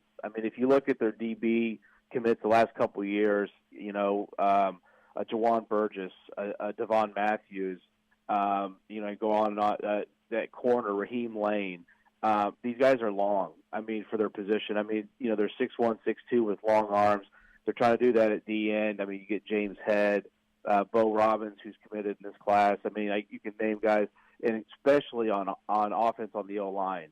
Coy Cronk and Brandon Knight played well at tackles, but really both of those guys are better suited to play inside. Now they play tackle because those are the best guys Indiana had, but like they had a JUCO in this past weekend off the tackle, Jay Williams. He's 6'6", really long. They're bringing in a 6'6" Jonathan Allen, a kid from Ohio. Dayton Dunbar was in this past weekend, 6'6". Big, long, because, length wins. Everybody talks about in basketball. Well, length wins in football, too. It's a big deal. So they're trying to do that. But obviously you want to do it. You don't want to do it at the expense of athleticism and all the other traits you need to be good in football. But if you can get a long, athletic guy for his position, that's really, really huge and helping you win in football. Anything else going on in the recruiting world that you've been working on that we're not aware of? Obviously we're right in the smack in the middle of it. 2 weeks from today is signing period. It's just around the corner. So you got this upcoming weekend, and then the following weekend, this before the early signing period as far as official visits. So this upcoming weekend's a big one. Got a ton of guys coming in, a couple 4-star guys from in-state, David Bell and Cam Williams. Quite a few. This is a big recruiting weekend. This is their big one. They kind of set it up this way, and so we'll see how they come out of it. They're still trying to find a quarterback. They had a guy in last weekend, David Baldwin from IMG. They got Jaden Johnson from Memphis, who was committed to Louisville, decommitted yesterday, I believe, and he is visiting this weekend. Really good looking quarterback prospect. So we'll see what happens there. So, and I think they could get a couple commits this weekend. So it hopefully should be a good weekend for the football program in recruiting. Sounds like a winner. We appreciate it, Matt. Thank you very much, sir. Look forward to talking to you again and see what goes on next. Okay, thanks, guys. Have a great week. Thank you. Matt Weaver from Peegs.com. Make sure you check him out there. Always full of insightful information. You sent me something that Warren Central lost. Incredible. Go ahead and read that. This was last night, I assume? Yeah. Last night's loss by Warren Central ends a combined 64-game winning streak for the boys basketball, girls basketball, and football programs. The boys have won 34 straight. The football team has won 14 straight, and the girls had won 16 straight. That's one of the most incredible stats I've ever seen in my life. Who the boys lost? The boys basketball team. Who they lost, lose to? Yeah. That's a great question. Let me find that. They got me distracted because David Bell plays for this team. Right. And I meant to ask Matt about David Bell. But I don't see Indiana having much of a shot at him now, but we'll see. I mean, I would wonder if Purdue is not the favorite for his services. David Bell, one of the top receivers in the country on the Warren Central football team, but also the guy that hit the shot last year in the state semifinals. Was it the semifinals? Yeah, over New Albany. Yeah. Yeah. Mm-hmm. But just a great athlete. But yeah, that's something. But we've got a lot more coming up here on the program. Mike DeCourcy, senior writer for Sporting News and also Big Ten studio analyst. He's up next. Stay tuned. We got more coming up here on Indiana Sports Beat right after this. That's the way I like it, and I'll never get bored. Hey now, you're an all-star. Get your game on, go play. Hey now, you're a rock star. Get the show on, get paid. All that glitters is gold. Only shooting stars break the mold.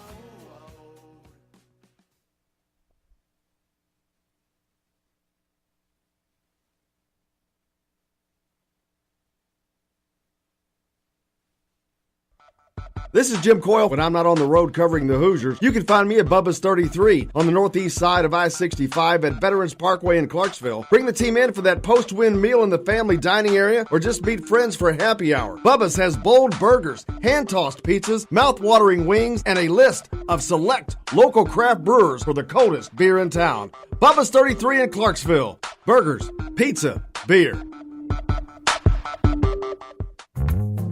Many medicines used to treat colds and flu contain acetaminophen, a pain reliever and fever reducer found in hundreds of over-the-counter and prescription medicines. But taking too much or more than one medication containing acetaminophen per day can damage your liver. So always read the label and don't take acetaminophen if you drink 3 or more alcoholic drinks every day. To learn more, visit fda.gov/OTC pain info. A message from the U.S. Department of Health and Human Services Food and Drug Administration. If you're a homeowner and have storm damage to your roof, you want a hometown contractor you can count on and trust. Brooks Roofing of New Albany has been doing quality work since 2006. Check out their work for yourself at brooksroofingin.com. No job is too big or too small, commercial or residential. Brooks Roofing is probably working in your neighborhood right now. Visit brooksroofingin.com or call 812-868-ROOF. That's 812-868-ROOF. Brooks Roofing, the protection you need when nature strikes. We all want a winning smile for those championship photos, and that's exactly what you will get at Reynolds Family Dentistry in Sellersburg. Reynolds Family Dentistry has been serving the dental needs of Hoosier families for over 30 years. Let Doctors Roger and Jay Reynolds take care of your family. Just off of I-65 at 809 South Indiana Avenue in Sellersburg. Call 812-246-3368. That's Reynolds Family Dentistry, 812-246-3368. All right, crew, let's get her dug. Honey, want to give me a hand? I'm planting that tree, remember? No matter how large or small your digging project may be, no matter how urban or rural, you must always call 811 before any digging project. 811 is our national one-call number, alerting your local utility companies to come out and mark any lines they have near your dig site. You must call 811 at least 2 to 3 business days before any digging project, so you can avoid hitting our essential buried utilities. This includes natural gas and petroleum pipelines, electric, communication cables, and water and sewer lines. So before you do this or this, make sure you do this. For digging projects big or small, make the call to 811. Brought to you by Common Ground Alliance. If you want to get your day off to a good start, then stop at Billy Joe's Gas and Food Mart on Highway 150 in Floyd's Knobs. While you're filling your gas tank, you could fill your own tank with a hot breakfast or try one of Billy Joe's daily lunch special. Billy Joe's Gas and Food Mart opens at 5 a.m. and everything is made fresh daily. And if you bring your own mug, coffee is only 50 cents. And Billy Joe's also has free air. The best place to start your day is at Billy Joe's Gas and Food Mart on Highway 150 in Floyd's Knobs. If you want the most comprehensive coverage of the Indiana Hoosiers, you need Indiana Sports Beat with Jim Coyle. Join us each Monday through Friday for interviews with the players and playmakers. Weekly guests like Don Fisher, Terry Hutchins, and Chronic Hoosier. We've got live reports from each game. No one gives you better coverage of Indiana athletics. Indiana Sports Beat with Jim Coyle is available on iTunes and Google.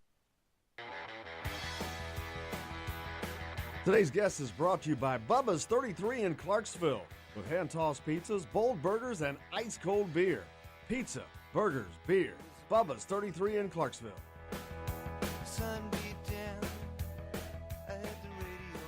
Welcome back to Indiana Sports Beat here on this midweek day.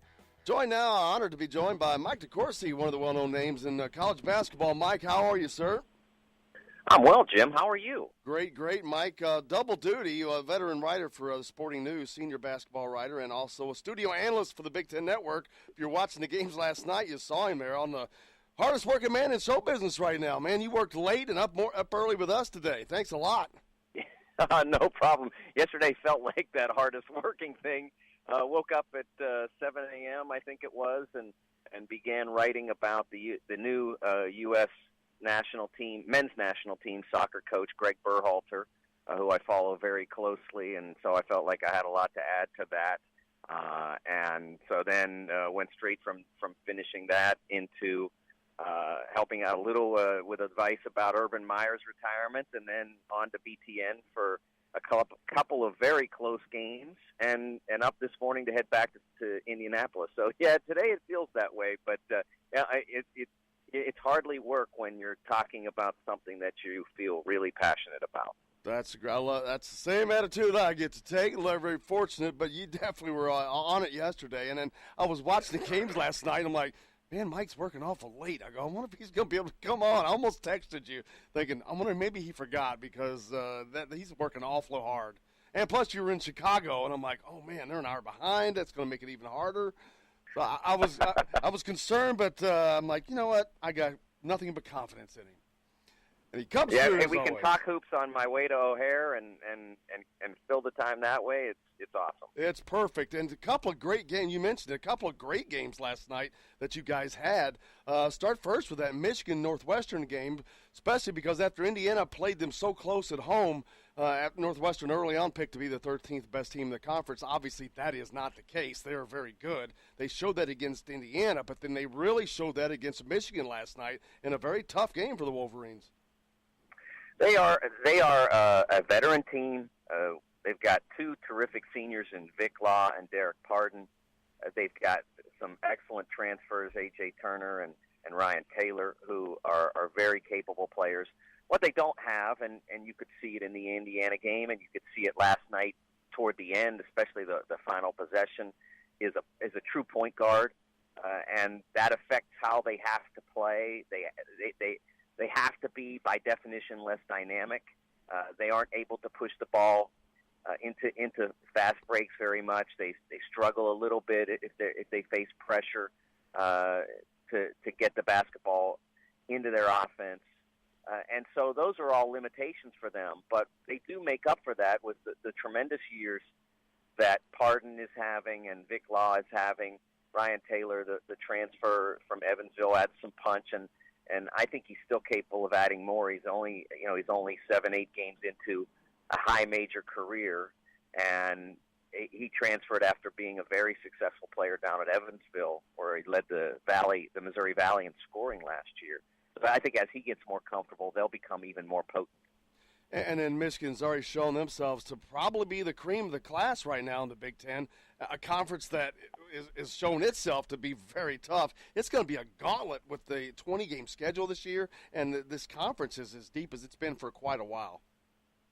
Yeah, when I was originally filling out the ballot or whatever you want to call it for our Big Ten conference Sporting News preseason rankings for the Big Ten.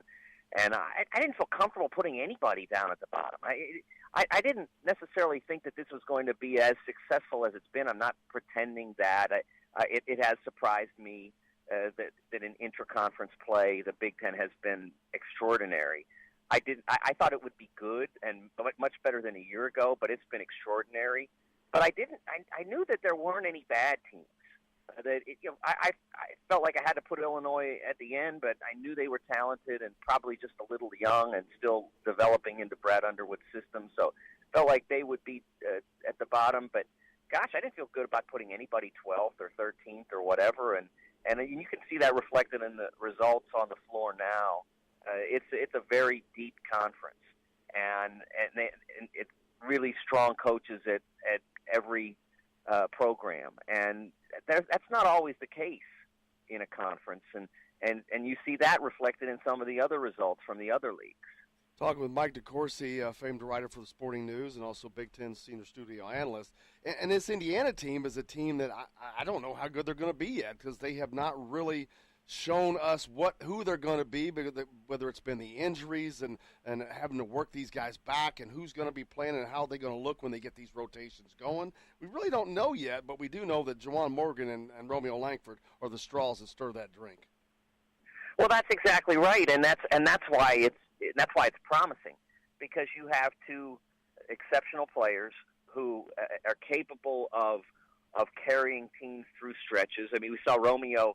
After they scored 4 points in the first 8 minutes last night, and that should have been on the road, a ticket to a 15-point loss, and instead you wind up with first Devontae Green shooting them out of that slump with a couple of back-to-back three-pointers, and then Romeo completely took over in the final 10 minutes of the first half and got them a lead, and they were, as a team, they were not great in the second half. They really struggled to control the basketball, to get it where they wanted to go. But late in the game, Robert Finnessy started to play with confidence again.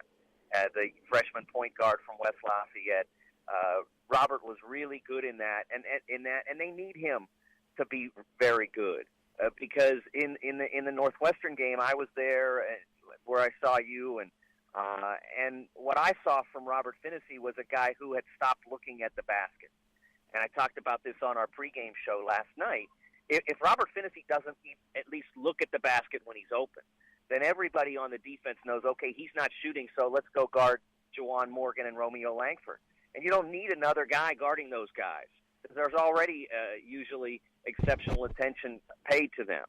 So you need Finnessy to keep those guys honest. And down the stretch last night, last 5-6 minutes or so, Finnessy was among the best players on the floor. And to have that circumstance develop is just another indication that this team is evolving. They lost multiple weeks of potential improvement because of the injuries to Zach McRoberts and Devontae Green, and to a lesser extent, because he was out less time, Deron Davis. But that ability to build and coalesce and start to find a formula, you already have a difficult schedule going to Arkansas, going to Duke, and those sorts of things, and then starting the league early. And now you add in that inability to improve, and it creates a difficult situation for a team. But to get out of this stretch now with still only 2 losses, with a 2-0 league record, with 1 road win in the bank, and now with the opportunity, it still doesn't get easy here because you got the Crossroads coming up, et cetera. But you're a little bit out of a really difficult gauntlet that you had to face while you were struggling to improve because practice time was limited. Yeah, Finnessy is a great example. You point out he had a kind of a tough game against Northwestern. He missed 3 straight free throws at a crucial juncture. But then last night he goes 3 for 3 at the line. He scored 12 points. He toward the end of the game, he was really, you talk about looking at the basket, he was going towards the basket, keeping those guys honest, and in essence keeping the offense open, I think.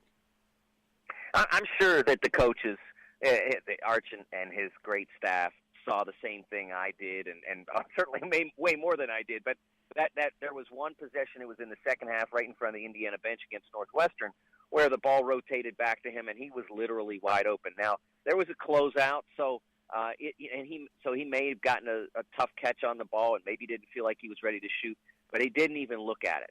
And I'm sure they saw that, and I'm sure they made it clear to him that they can't function like that.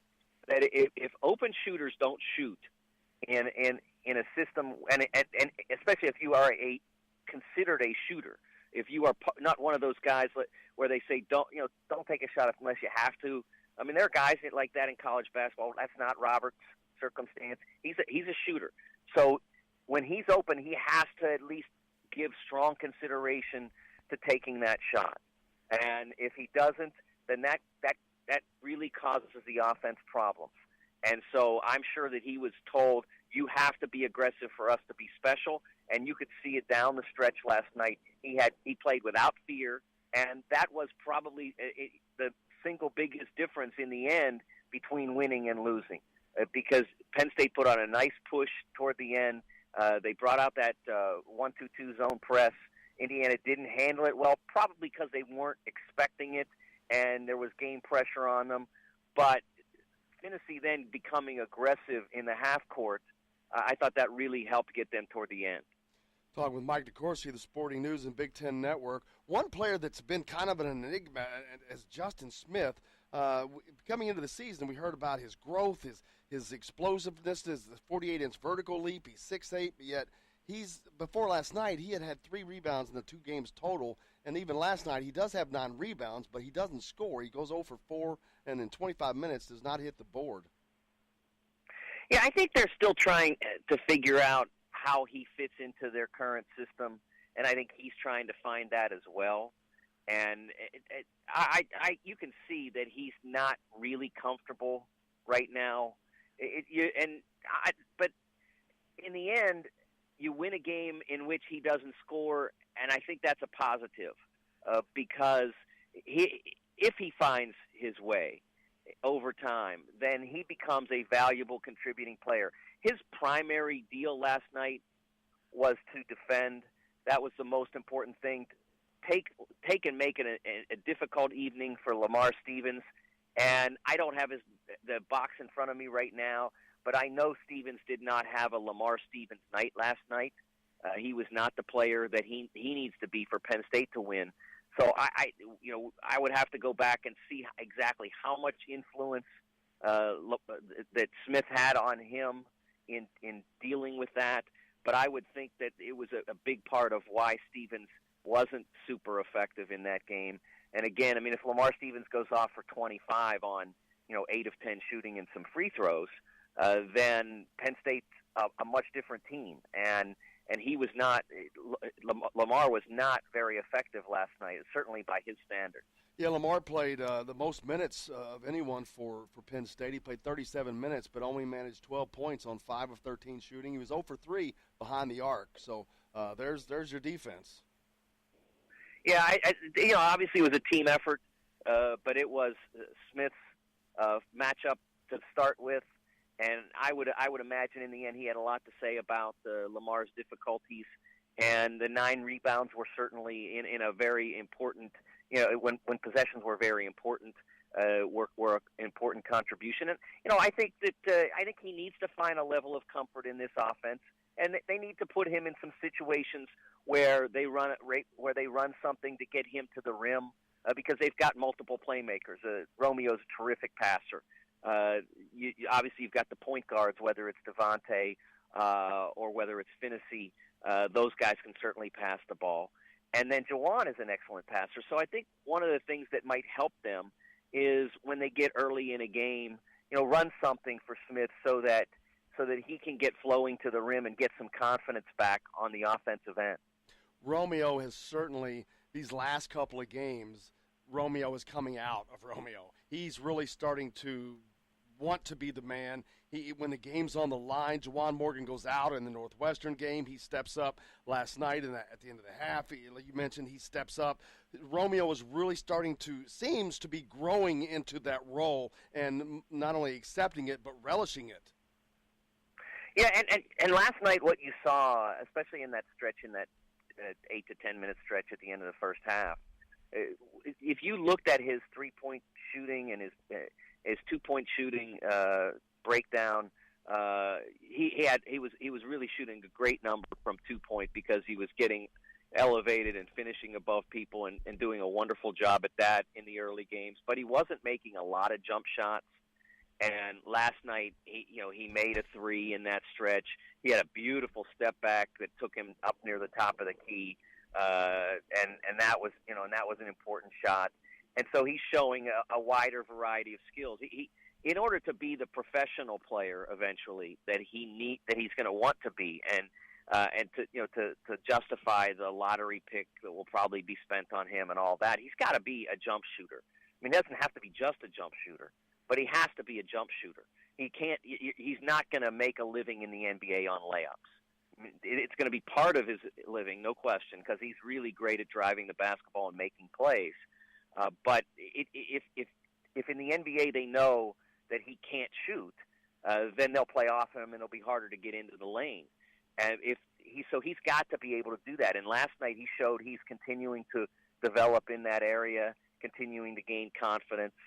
I will admit, I get a lot of predictions or concepts right in advance of the season, but I got Romeo wrong. I thought he would be a very fine freshman player. I thought he would really blend well and make his team better because he's, as I said before, such a good passer. And I thought he would probably average 14.5, 15 points a game, be the number 2 scorer on the Hoosiers, and that would be a successful season, especially if the Hoosiers got back to the NCAAs and all of that. He's a much more dynamic scorer than I anticipated him to be against college defenses. He does really well at getting on the move, getting past guys, getting into the lane, elevating over them, and he's a magnificent finisher. You throw in 35%-ish 3-point shooting, better would certainly be wonderful, but even if he just gets to 35, at that point, he's flirting with All-American. And if he were to be able to, over time, push 38-40%, then you're talking about potential first-team All-American. Mike DeCourcy, senior writer for Sporting News. Where can the fans find you, find out all your information about you, all that? Yeah, you can find all my material at TSN Mike on Twitter, or go directly to sportingnews.com and search me out there. And then I will be back in studio on January 5th for a slate of Big Ten games, and then we should be starting Big Ten basketball and beyond on Sunday, January 6th, in the evening on Sundays. A great way to end your sports day. On those games last. Brought to you by Bubba's 33 in Clarksville. Great to have him. Mike is one of the true basketball insiders. Great to talk to, always full of tons of information. Good stuff there. Absolutely. Love talking to him. Love having conversations with him. It's always very interesting. He looks at things from a different perspective. Very, very fortunate to have him. Coming up on the program tomorrow, we've got more coming at you. Grant Absinthe, we're going to get caught up on NBA and the Pacers. Terry Hutchins will be along as well. And then Friday, huge finish as always. We'll get ready for the Indiana-Louisville game. Lance Stemler, former Hoosier player, and Todd Leary, both on the program on Friday. So we got plenty more coming up. Make sure you stay tuned. Indiana Sports Beat will take care of you. That's going to wrap it up for today's show. For Justin Kalen, I'm Jim Coyle, and I'll see you on the radio.